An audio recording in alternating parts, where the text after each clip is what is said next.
爱生活，爱美食。大家好，我是小丽。我们今天来做一款奥利奥牛奶饼干，方法特别简单，一看就会。饼干酥脆又可口。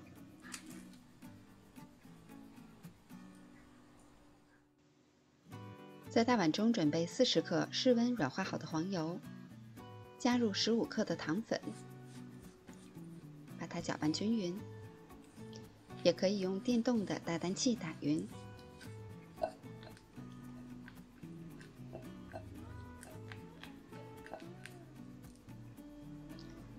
再加入20克的牛奶，搅拌。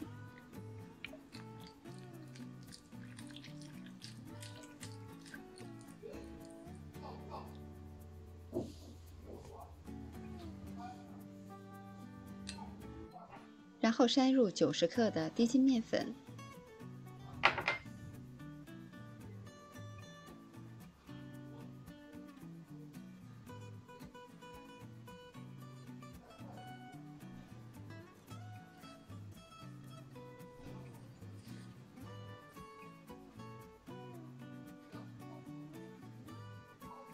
再加入30克的奥利奥碎，一起搅拌均匀。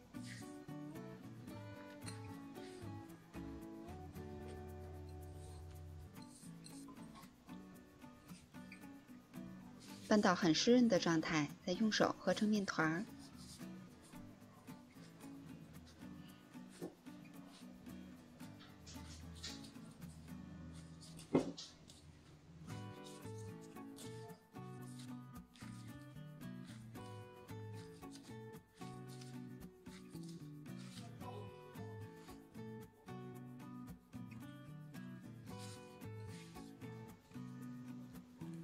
把和好的面团用保鲜膜包起来，整理一下形状。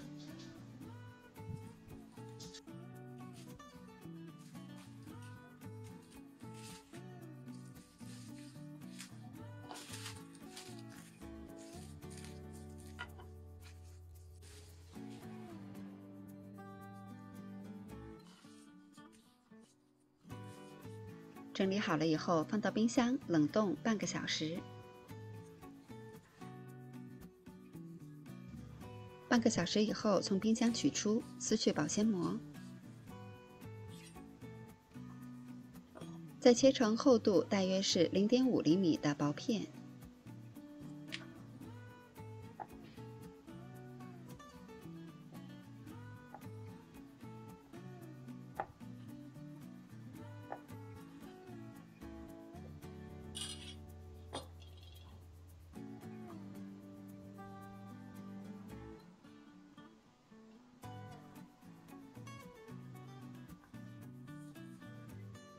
把切好的饼干生胚摆放到烤盘中，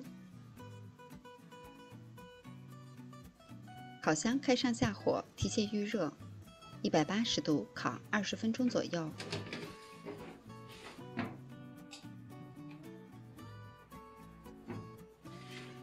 这款小饼干做法特别的简单，吃上一口满满的奥利奥和牛奶的味道，又酥又香，非常适合作为家庭常备的小零食。喜欢的小伙伴们也动手做起来吧！我是小丽，喜欢我的视频请关注留言，明天见。